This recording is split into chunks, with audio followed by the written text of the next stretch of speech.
Kita saatnya kita akan mendengarkan firman Tuhan. Kita semua bangkit diri. Orang benar akan hidup oleh iman. Sebab kita menantikan kedatangan Tuhan pada yang kedua. Amin. Semua bangkit diri.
gadis yang pandai, perlu ada minyak, urapan roh.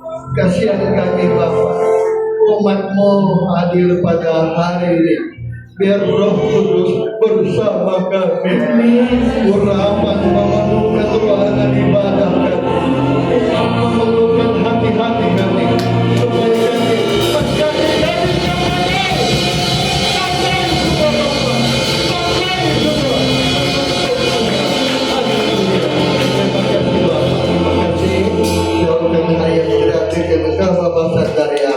Makasih Bapak, Kau buka hati kami, Kau menyambut firman-Mu, Bernama Yesus, haleluya.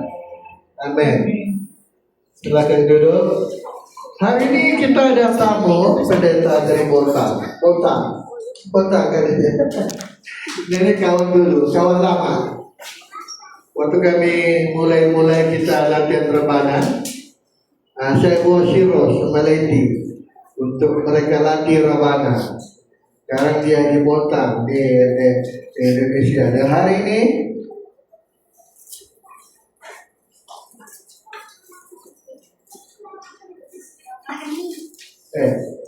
itu gimana? Bukan itu beda. Mana si Bella kan? Ayo.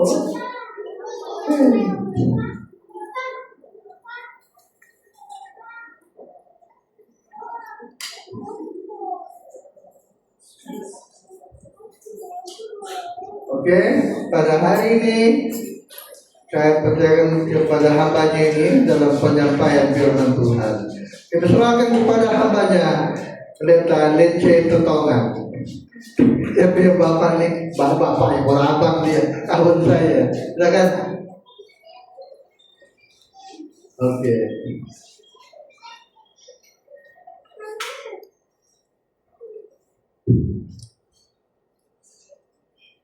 Shalom. Shalom. Shalom. Shalom. Haleluya. Mungkin ada di antara kita yang belum mengenal saya atau tidak perlu kan saya. Karena dia sudah kasih tahu bahwa teman lama, jadi berarti sudah biasa. Ya. Haleluya. Walau bagaimanapun saya harus perkenalkan nama karena banyak yang belum lahir pada waktu itu. Nah, jadi waktu itu kami di KK di sana, gerejanya itu masih di Kasangrila. Jadi nggak tahu sekarang apa lagi namanya karena saya percaya ada kemajuan. Jadi mungkin kalau saya di sana nanti ini saya sudah sesat. Kalau dulu saya nggak bisa dijual di situ karena saya pernah jadi lady driver sekolah untuk bos. Jadi kalau saya ke gereja, kadang-kadang mau ke gereja antar saya bilang, oh jalan di situ. Lalu orang-orang yang teman-teman tempatan di situ dia bilang, wih, kalah lagi aku di dia bilang, kamu ini lebih tahu jalanan sana, jalan sini. Saya tidak tahu karena saya antara anak-anak sekolah, banyak teman-temannya yang saya harus antar ke sana, baru dia anak-anak itu. Kak, antara si A, si B di situ di jalanan itu. Jadi aku tahu jalanan biar lorong kata orang lorong tikus saya tahu jalanannya. Tapi kalau sekarang saya tidak tahu karena kalau dulu belum ada jembatannya di atas. Sudah mulai ada pada waktu itu tapi belum berapa ramai. Tapi sekarang sudah sangat ramai. Ya, itulah perkenalan kami dulu sudah sangat. Waktu itu kami masih muda-muda. Pak Gembala itu masih sangat muda, sangat ganteng pada waktu itu. Jadi waktu itu kami biasa dengan Bapak Gembala, jadi tukar-tukar pandangan dalam pelayanan. Dan waktu itu memang saya sering, karena diri saya memang saya suka bagian misi atau bagian penginjilan. Jadi waktu itu saya selalu sharing dengan dia bagaimana. Jadi talenta yang saya miliki juga saya bagikan. Bagaimana supaya jemaat bisa bertumbuh, bagaimana. Jadi di situ kami saling bertukar-tukar pendapat. Jadi waktu Mama Labu dulu pernah ngomong, dia bilang, Bapak Gembala kami itu masih single, dia bilang, atau belum. Jadi dia bilang, kamu juga masih begitu, dia bilang begitu. Jadi saya bilang, kami biasa dari dulu, kami masih muda. Baru mungkin waktu itu baru umur 20 lebih begitu. Nah, jadi kami memang sudah sangat lama berkenalan dengan Bapak Gembala itu seperti kakak adik berpandangan selalu dalam pelayanan. Puji Tuhan, Bapak Gembala masih ada, saya juga masih ada. Tidak dibawa oleh corona.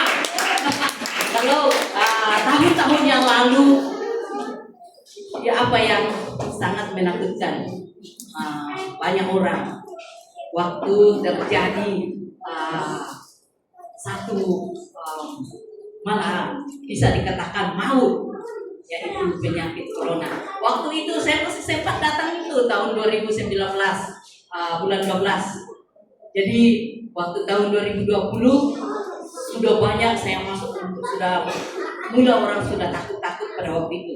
Tapi apa yang saya syukuri, saya sempat lewati, saya sempat ke Balikpapan baru datang corona. Sudah itu pas saya masuk dalam asrama, karena pada waktu itu saya diambil sebagai pengawas sekolah STT Rema, dan puji Tuhan waktu saya di dalam baru ada corona. Jadi waktu musim-musim orang menakutkan itu, seolah-olah kami ini tidak tahu apa itu penyakit corona. Puji Tuhan dalam asrama itu tidak ada televisi, jadi kami tidak tahu. Jadi jemaat-jemaat itu pergi menanam padi, pergi potong padi, kami ikutlah sama siswa. Jadi pergi potong padi, menanam padi. Jadi kami gembira-gembira di situ. Orang bilang corona begini, banyak orang meninggal. Tapi waktu itu saya santai. Kenapa? Waktu itu sekalipun tidak ada televisi saya lihat, tetapi apa yang membuat saya kuat? Waktu kami masih di KK itu, saya mencari Leti lagi itu, mungkin dia masih ingat. Tapi aku tahu, kalau saya tidak salah judul buku itu Caroline. Jadi waktu itu saya pernah membaca itu buku itu mengatakan begini, di dalam rumah sakit itu banyak pembunuhan. Dia bilang kalau tidak ada keluarganya yang memperhatikan di situ, maka orang itu akan dibunuh. Waktu saya mendengar itu, aku kira mungkin ada satu kampung atau ada tempat lain terjadi hal yang begitu. Setelah datangnya corona itu, saya ingat itu, karena itu memang di dalam hati saya ternyunyi itu. Ternyata yang ditulis oleh Caroline itu satu nubuatan. Memang sebelum terjadi datangnya corona itu sudah ada buku, sudah ditulis oleh Caroline, dan mengatakan bahwa ada pembunuhan di berbagai rumah sakit, akan ada pembunuhan. Kalau tidak ada keluarganya ada di situ, orang itu akan dibunuh. Dan setelah datang corona, saya ingat itu buku, dan saya pernah tanya Leti, saya bilang, ada buku saya baca begini. Terus si Leti pun dia bilang, iya kak, nyeri betul itu. Dia bilang, saya pun pernah baca, dia bilang begitu. Jadi waktu terjadi corona itu saya tidak khawatir. Memang saya tidak khawatir, karena aku tahu hidup saya dalam tangan Tuhan. Sekalipun datang berbagai penyakit, saya tidak takut. Dan waktu itu ada ibu kepala sangat takut. Jadi kalau kita mau pergi di tempatnya saja terus disemprot itunya, apalagi tempat kita jalani disemprot. Tapi saya selalu menguatkan dia, saya bilang, itu jangan kita khawatir, jangan kita takut, karena Tuhan yang lebih berkuasa daripada penyakit itu. Dan saya bersyukur kepada Tuhan pakai saya, sehingga setelah selesai corona tahun 2020, saya di Bontang, dan di situ saya membantu dengan Bapak Gembala yang sudah lanjut umur di situ.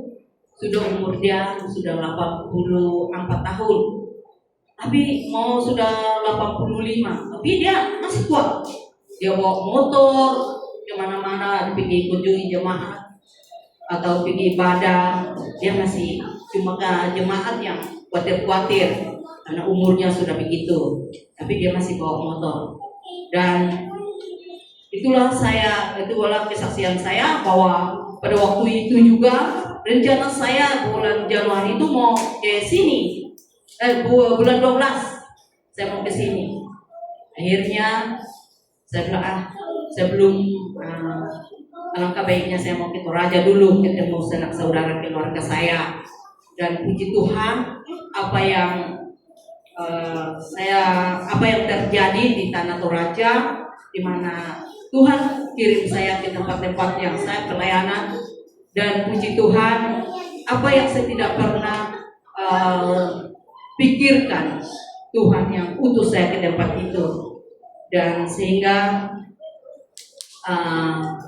baru-baru juga sekalipun dalam perjalanan ada Tuhan juga mempertemukan saya anak-anak yang seolah-olah anak itu hampir-hampir diperbodoh-bodohi. Dan puji Tuhan ketika kami di dalam kapal itu, saya menceritakan bagaimana hidup kita sebagai orang-orang percaya, bagaimana kita harus berdiri teguh di hadapan Tuhan dan menguatkan mereka supaya mereka memiliki iman. Itu yang saya percaya, bahwa Tuhan utus saya ke mana-mana, Tuhan punya cara yang terbaik. Jadi kita sebagai orang percaya, kalau kita selalu dekat kepada Tuhan, Allah yang mengatur hidup kita. Dan kemarin saya menyeberang dari Nunukan, dan waktu itu kemarin aku sangka Alfa Omega ini masih di Batu Satu ya. Jadi pikir saya bilang, nanti malah saya sama Mama Labu ke situ. Puji Tuhan, saya pergi ke tempat Mama Labu tidak ada, sampai tunggu sampai sudah jam berapa tidak pulang-pulang. Jadi karena dia pergi makan enak-enak, jadi sudah lupa orang di rumah. Saya bilang sama Bapak Labu, selesai ke Bapak Labu. Jadi begitu kan, waktu saya pulang, saya datang di bawah kebenaran sini, tapi saya datang di sini, tuan rumahnya nggak ada. Jadi ada yang sebelah itu, dia bilang, oh dia keluar karena kunci begitu. Aku tuh tulis surat di situ, nggak ada juga kertas. Aku ambil kertas yang kecil-kecil di situ tulis. Saya bilang kalau dia telepon, tapi pagi juga saya kira mau awal datang, tapi Tuhan masih utus saya ke satu tempat untuk jiwa-jiwa.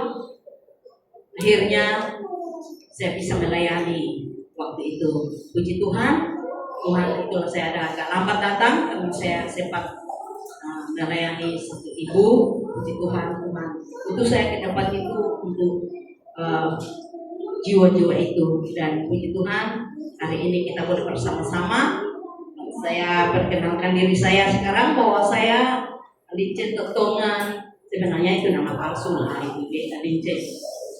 Tapi apa boleh buat, karena itu sudah di dalam KTP saya, paspor saya. Jadi saya tidak bisa mengelak. Dulu saya tidak berani tukar-tukar itu nama saya, karena saya tidak mau lesen saya itu rusak.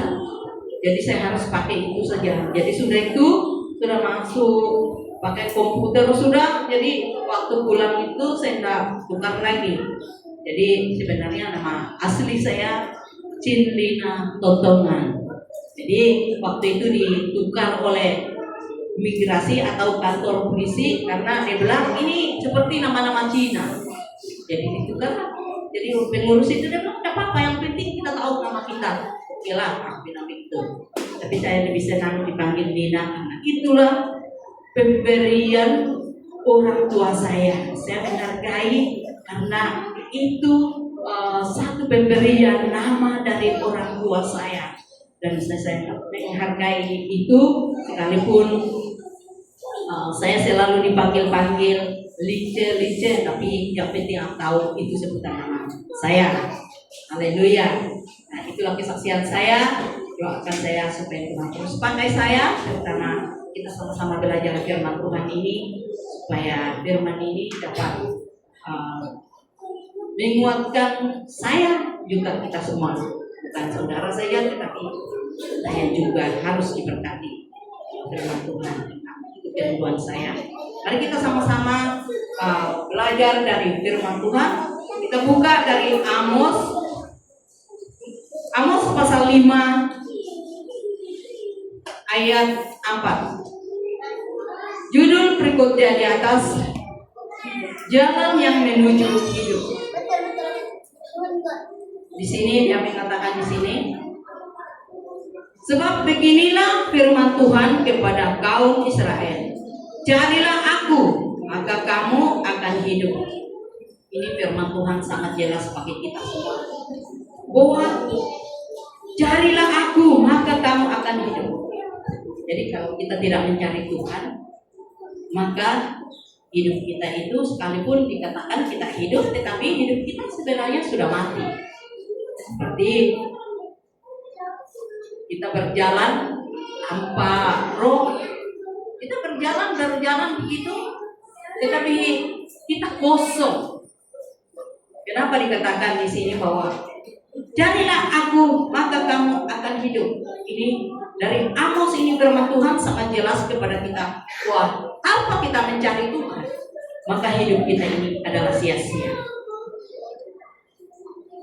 Waktu datangnya penyakit-penyakit yang sudah sangat menakutkan tahun-tahun yang lalu, banyak orang baru mencari Tuhan, tapi setelah itu sudah melupakan Tuhan karena sudah enak, sudah bebas. Tetapi firman Tuhan mengatakan kepada kita hari ini bahwa carilah aku, maka engkau akan hidup. Kenapa firman Tuhan ini mengatakan bahwa carilah aku supaya kamu akan hidup? Karena dia tahu hidup kita sering kita membelakangi Tuhan, sering kita tidak mencari Tuhan, sering kita sibuk mencari kenikmatan dunia. Banyak orang hidup dalam dunia ini, sekalipun dia pelayan, sekalipun dia aktif dalam gereja, tapi mereka tidak mencari Tuhan. Aneh kan? Mungkin kita berpikir, dia kan menari, dia kan pemain musik, dia kan bagian singer, dia WL. Itu kan dia mencari Tuhan. Tidak, saudara, bukan semuanya mencari Tuhan. Itulah firman Tuhan menasihatkan kepada kita bahwa carilah Tuhan supaya kita hidup. Kalau kita tidak mencari Tuhan, hidup kita akan sia-sia. Banyak orang yang hidupnya setia dalam pelayanan, tetapi tidak mencari Tuhan. Kenapa? Karena cuma hidupnya dia memperlihatkan bahwa dia melayani Tuhan, tetapi di belakang beda perbuatannya. Baru-baru ini ada hamba Tuhan bertanya kepada saya, tempat saya pergi pelayanan. Dia bilang, kamu kenal hamba Tuhan ini yang begini-begini? Saya bilang, saya tidak kenal. Apa yang terjadi, saudara? Ini sangat menyedihkan. Ketika mereka sudah nikah ramai-ramai, ternyata laki-laki itu yang menyamar dirinya laki-laki itu adalah perempuan. Akhirnya kepala itu diusir atau dikeluarkan. Banyak yang terjadi. Banyak juga yang mengambil bagian dalam pelayanan. Wanita sama wanita, laki-laki sama laki-laki. Mungkin di sini baik-baik saja, tapi karena saya sudah pergi di berbagai tempat, saya sendiri melihat sedih, sangat sedih. Tapi itulah firman Tuhan menasihatkan kepada kita bahwa carilah Tuhan, maka kamu akan hidup. Kalau kita tidak mencari Tuhan sungguh-sungguh, kalau kita masih hidup bermain-main, apa yang terjadi dalam hidup kita? Sia-sia. Capek-capek ke gereja, capek-capek sibuk sana sini, hanya sekadar supaya dilihat orang melayani Tuhan, hebat di hadapan Tuhan. Tetapi di mata Tuhan kita menyakitkan hati Tuhan. Banyak yang terjadi hal-hal yang seperti ini. Jadi mari kita Mari kita berlomba-lomba pada akhir-akhir zaman ini. Mungkin ada di antara kita mengatakan, kenapa cepat ini waktu? Kita baru tidur, bangun sudah siang. Baru kita sadar, sudah jam berapa? Baru kita tutup mata sudah jam 3, sudah jam 4, sudah jam 5. Tidak terasa kan? Beda waktu saya masih kecil dulu.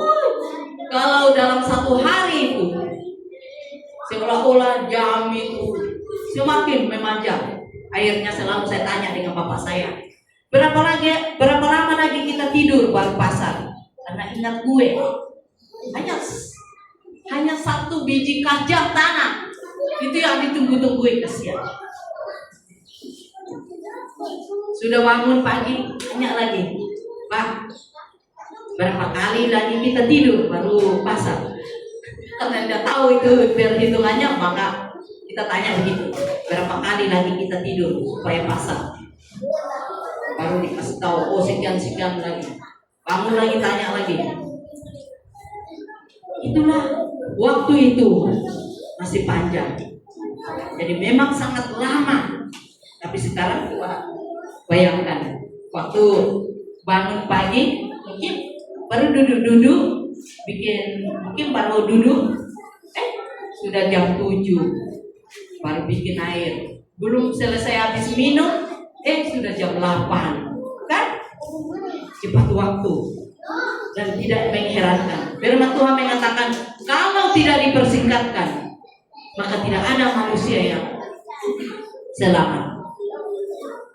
Jadi hidup kita ini sekarang harus berwaspada.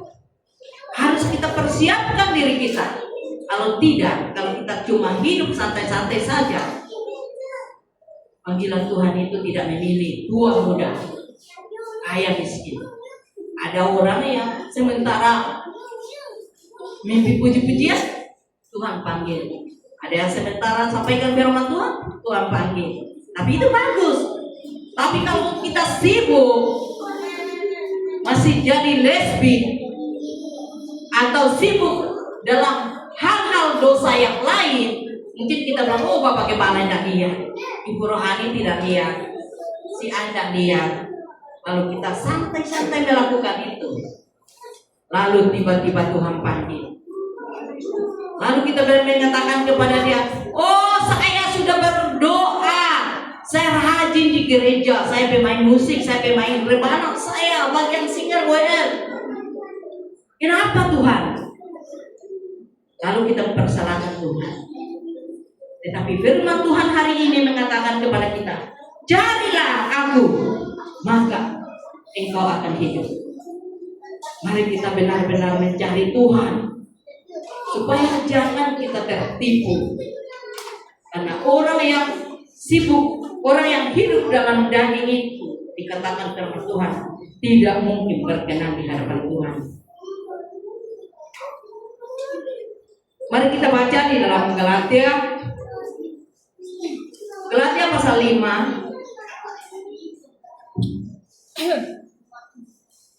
Galatia pasal 5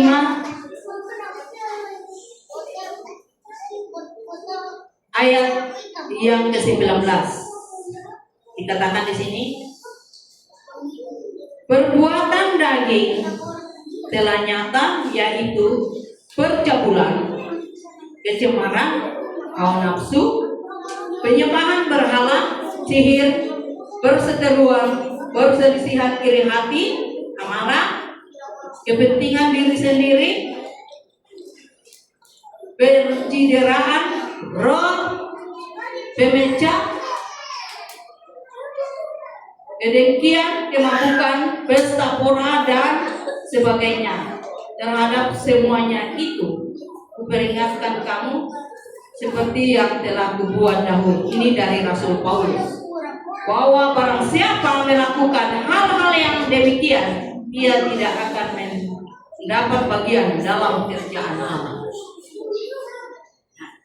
Ternyata bahwa kalau kita sibuk dalam melakukan hal-hal Mungkin kita katakan tidak ada orang yang melihat, tetapi ternyata bahwa orang yang sibuk melakukan hal-hal yang kedagingan itu tidak akan mendapat bagian dalam kerjaan Allah, kata firman Tuhan.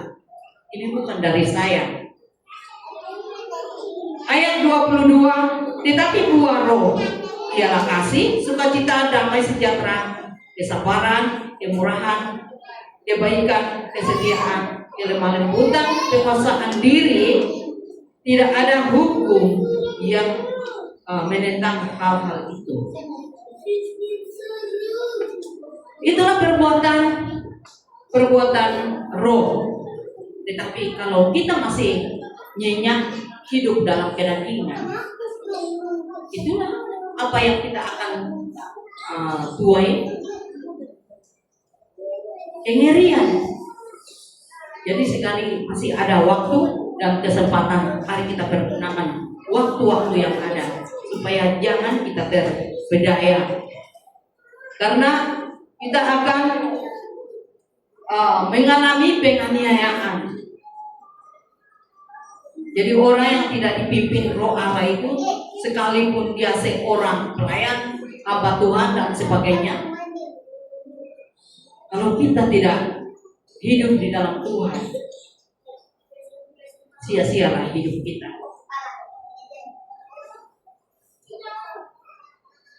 Jadi orang yang dipimpin roh Allah itu adalah orang yang takut akan Tuhan, yang selalu mengandalkan Tuhan. Jadi mari kita perbaikilah dalam hidup kita, supaya jangan hidup kita ini sia-sia. Terutama adik-adik saya yang masih muda, karena hari-hari ini adalah jahat lewat media sosial dan sebagainya. Itu yang sangat menghancurkan hidup kita kalau kita tidak berwaspada.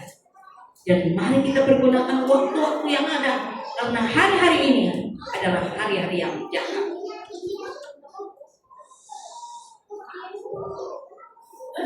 Dikatakan di dalam Efesus 5 ayat 6 itu, pergunakanlah waktu yang ada, karena hari-hari ini adalah jahat. Dan memang benar bahwa kalau kita tidak mempergunakan waktu yang ada, maka kita akan sia-sia.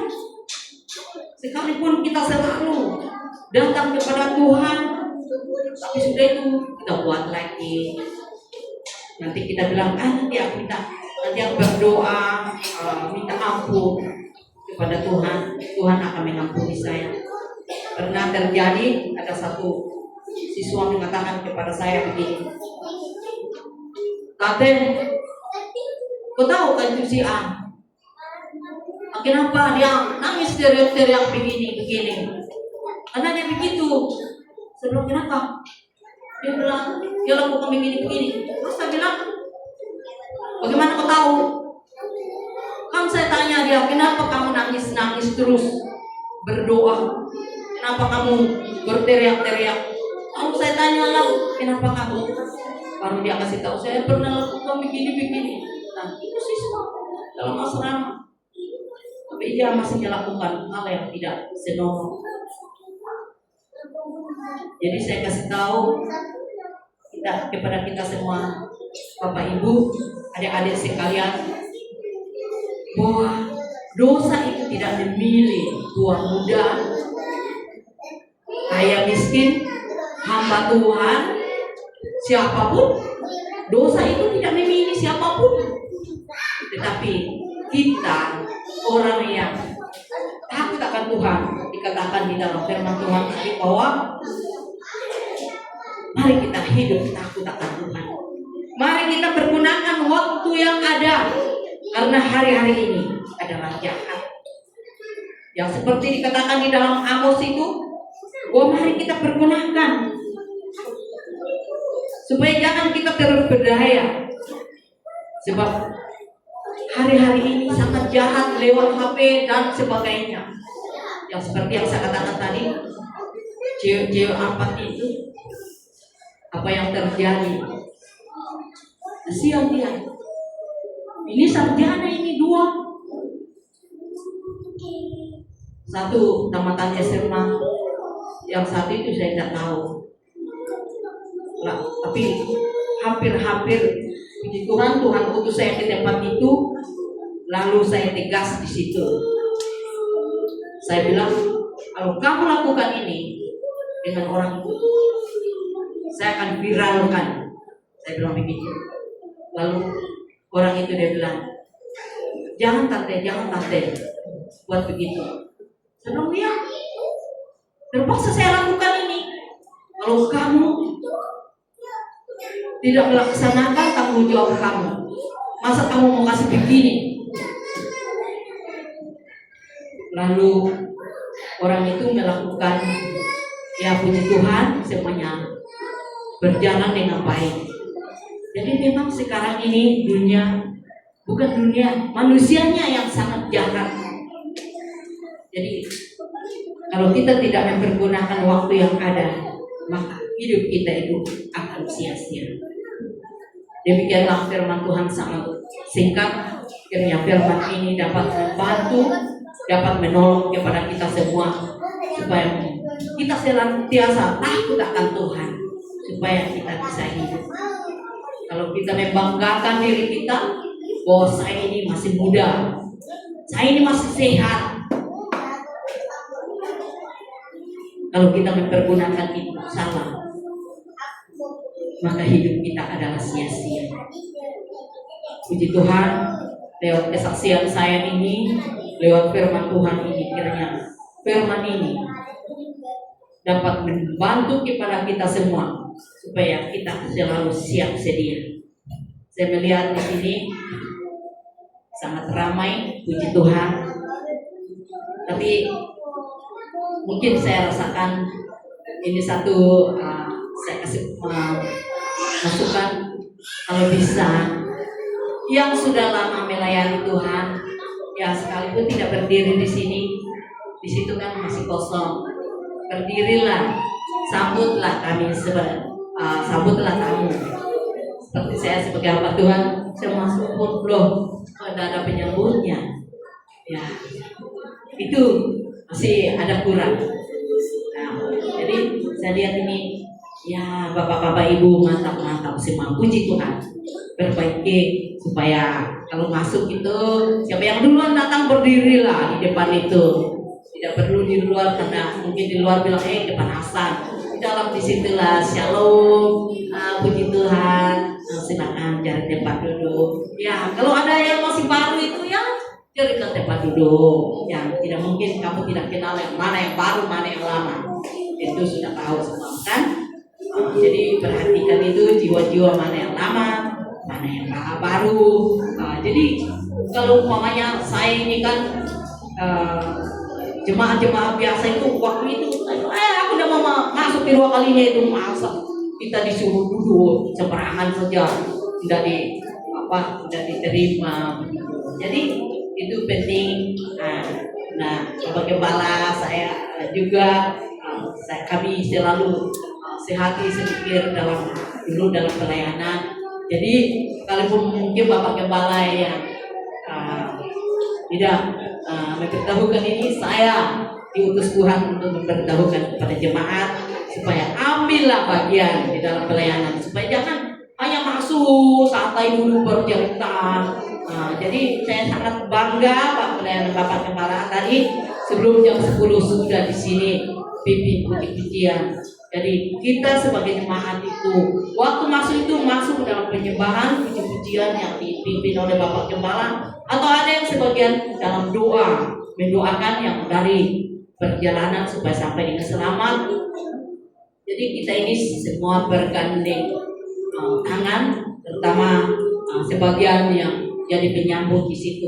Jangan bilang, oh ya, karena Bapak Gembala nggak suruh aku bilang menyambut. Tidak perlu. Kita ini semua sudah dewasa dalam Tuhan. Ambillah bagian di dalam pelayanan untuk bagi kemuliaan Tuhan. Karena di hadapan Tuhan itu dia tidak bilang, oh khotbah saja yang saya harus pilih yang berkenan di hadapan saya. Guru segala minggu itu tidak, atau penyambut itu tidak, tukang sapu dalam gereja itu tidak. Tidak saudara, kita ini semua berharga di mata Tuhan. Ketika kita lap-lap meja saja atau bangku gereja itu supaya mungkin ada kotor, kita lap supaya jemaat itu bisa duduk, itu berharga di mata Tuhan. Kata firman Tuhan di dalam firman-Nya bahwa air mata saja ditaruh dalam firman Tuhan, apalagi perbuatan tangan kita, pelayanan yang kita disimpan oleh Tuhan. Jadi semuanya itu berharga di mata Tuhan. Jadi mari kita semua ambil pelayanan di dalam pelayanan ke Tuhan. Jangan kita santai-santai. Bila saya pergi gereja, tidak pergi gereja sama saja, beda. Jadi mari kita menghargai harinya Tuhan. Dikatakan dalam firman Tuhan bahwa janganlah engkau menjauhkan diri dari pertemuan ibadah. Nah, bagaimana Tuhan mau memberkati kalau kita di rumah? Bagaimana Tuhan mau hadir waktu kita sudah susah mengalami sakit penyakit baru kita cari gembala. Nah, jangan sampai terjadi begitu baru kita cari gembala. Di mana saja kita berada, mari kita mantapkan iman kita. Datang berlutut di hadapan Tuhan. Karena Bapak Gembala kita juga mungkin suatu hari nanti dia tidak kuat. Jadi siapa yang jadi penerus? Kitalah semua yang masih sehat-sehat, terutama adik-adik yang masih muda. Kalianlah jadi penerus. Jadi mari kita rangkul jiwa-jiwa yang baru masuk itu, sekalipun sudah jemaat biasa, sudah biasa dalam gereja, tetapi yang terutama adalah sambutan.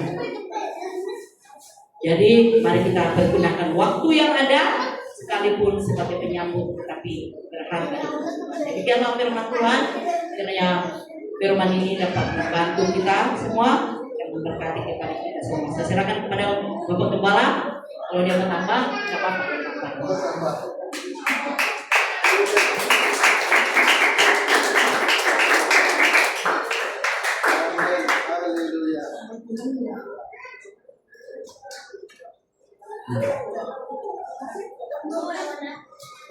Haleluya, puji nama Yesus. Kita balik pertama Amos pasal 5 ayat 4.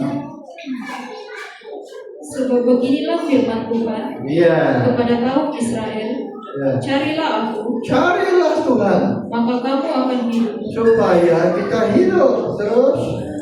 Janganlah kamu mencari Betel, dan cari Betel-Betel itu rumah Tuhan terus. Janganlah pergi ke Gilgal, dan Gilgal pun rumah Tuhan juga.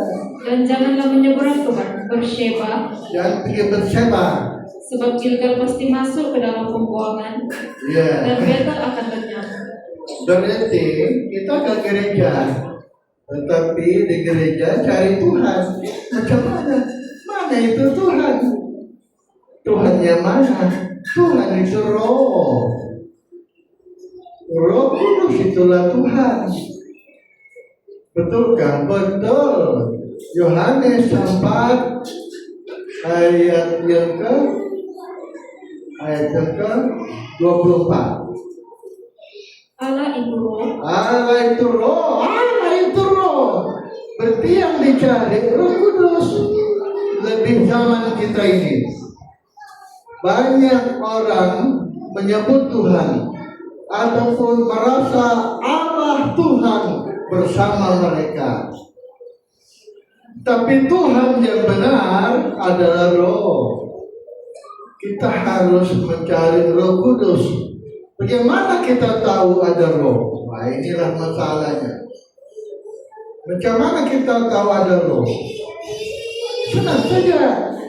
Tadi hambanya dicek, kawan sudah baca Galatia 5 19 itu sampai 21. Itu bukan Tuhan, ingat ya. Musuh Roh Kudus ada 3.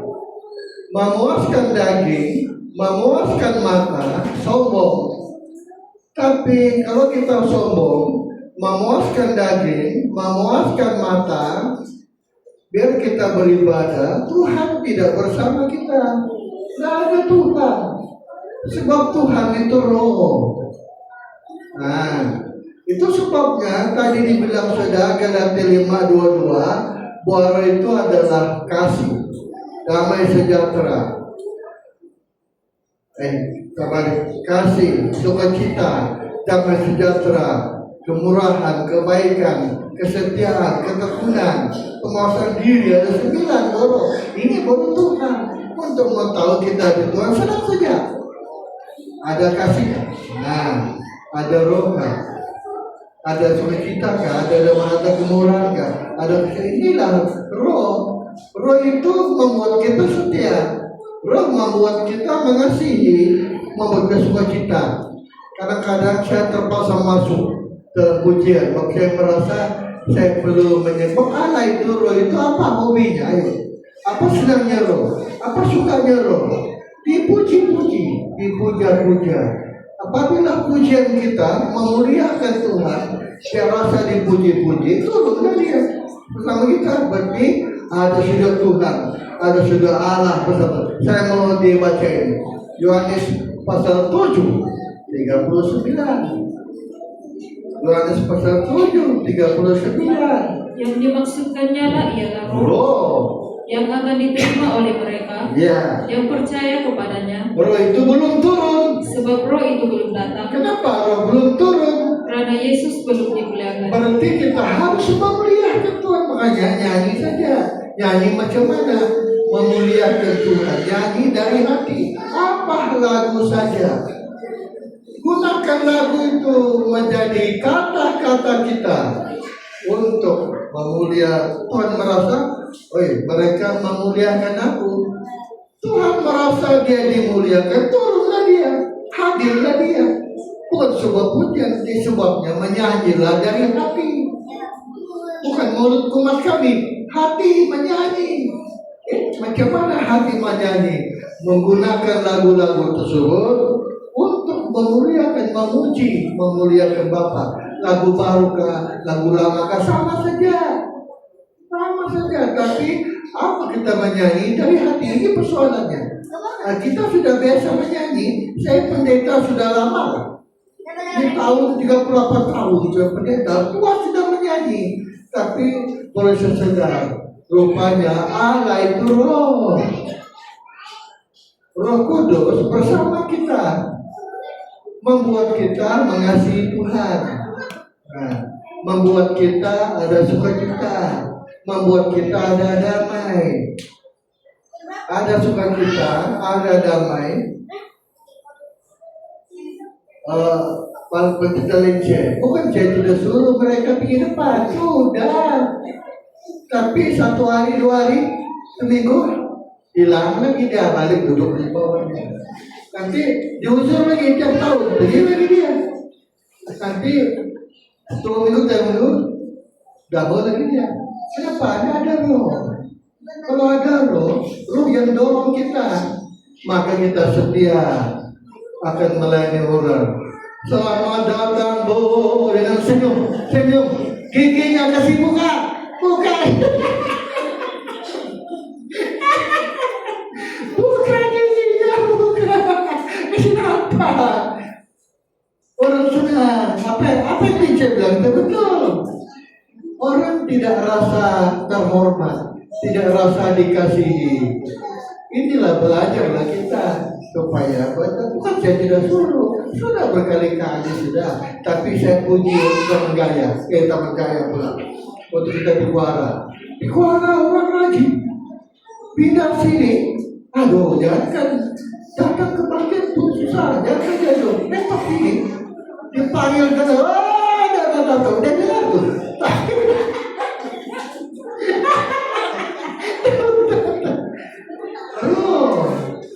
Kenapa? Inilah pengaruh COVID sudah merusak kesetiaan orang. Tapi mari kita balik cari roh Kudus mendorong kita untuk mengasihi, mendorong kita untuk maju dan tidak tinggalkan kebaktian. Ada roh yang mendorong kita, roh yang dorong kita. Makanya ingat, ada 3 musuhnya roh: kesombongan, memuaskan daging, dan memuaskan mata. Akibatnya kita kalau tidak ada roh susah. Gereja hari ini kasihan. Semua gereja merasa dia ada Tuhan. Semua gereja merasa dia ada Allah. Tapi yang benarnya Roh Kudus itulah Allah itu yang benar. Kalau ada roh, ada Allah.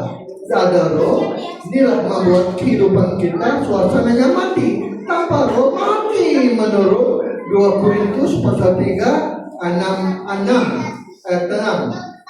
2 Korintus 3 ayat 6. Ialah membuat kami juga sanggup menjadi pelayan-pelayan dari suatu perjanjian baru yang tidak terdiri dari hukum yang tertulis, tetapi dari roh. Sebab hukum yang tertulis mematikan, tetapi roh menghidupkan. Ada roh hidup, ibadah kita hidup, pujian kita hidup, doa kita hidup, ada roh, di tengah ada roh. Makanya Roh Kuduslah Allah yang harus bersama kita. Apa kita buat? Makanya satu saja yang perlu memuliakan Tuhan. Apa hajatnya yang kita? Nyanyilah memuliakan Tuhan. Apa lagu saja? Macam lagu tadi, lagu Sangkur itu lagu terbaru. Hari Kamis siap itu lagu, hari Kamis. Ingatkan aku Tuhan, Kau yang menarik aku. Tuhan tarik kita, baru kita ada.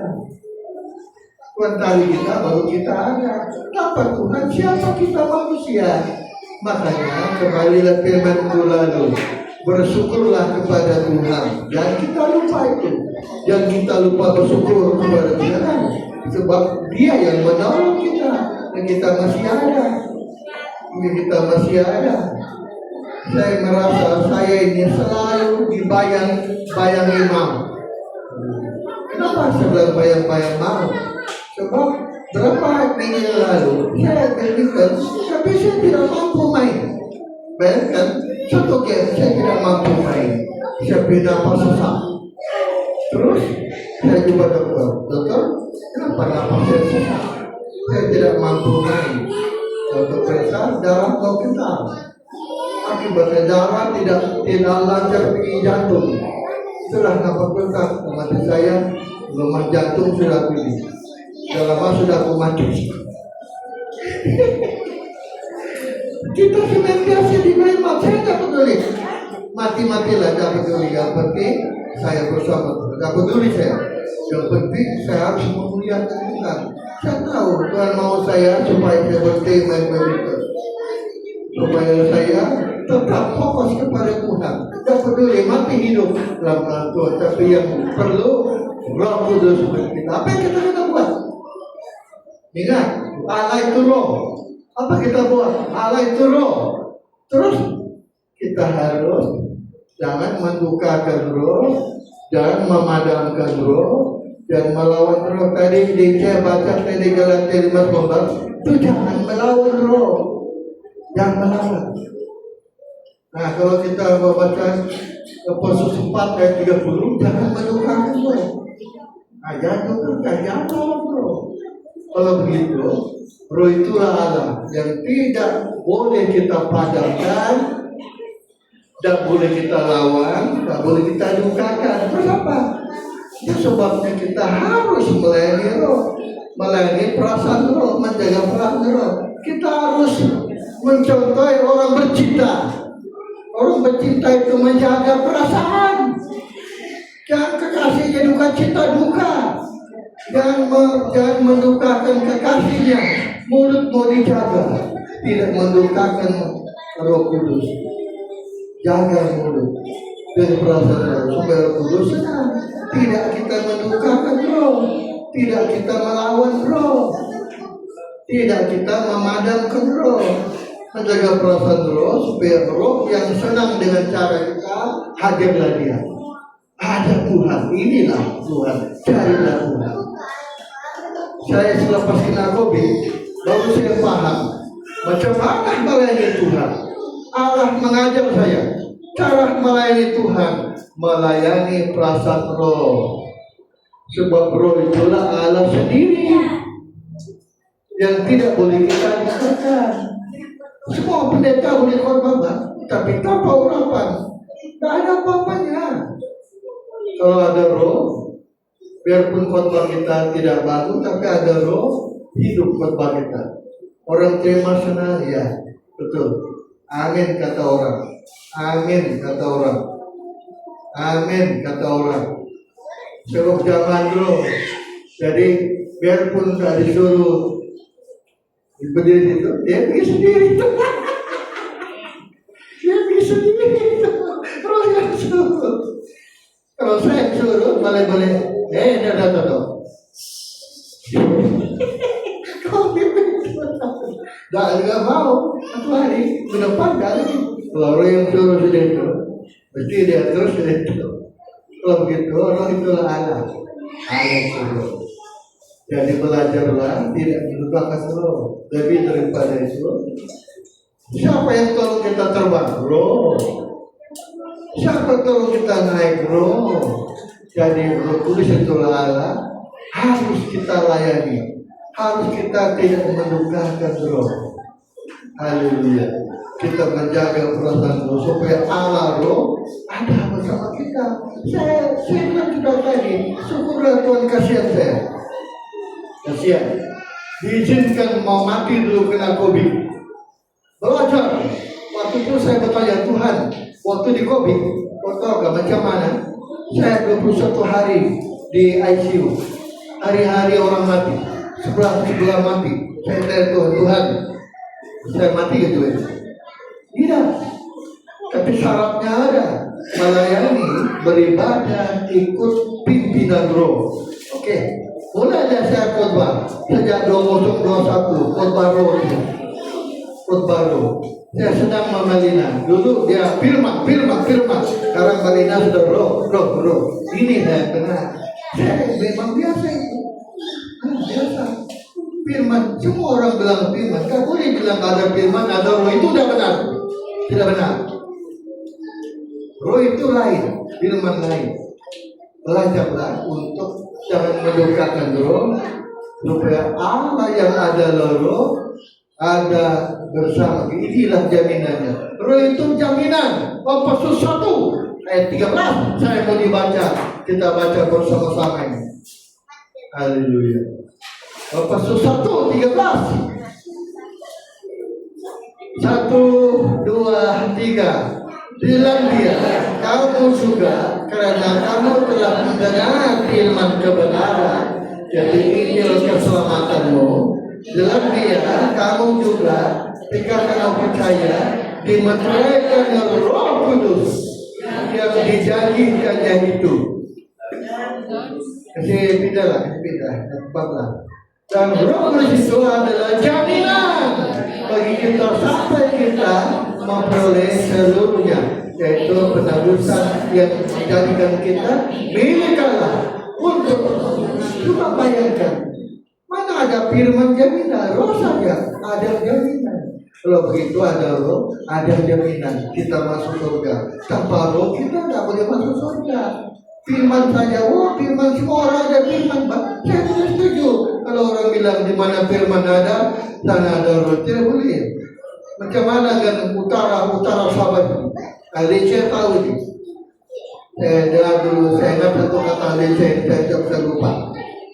Ada yang punya kawan dinubuatkan pergi ke rantau.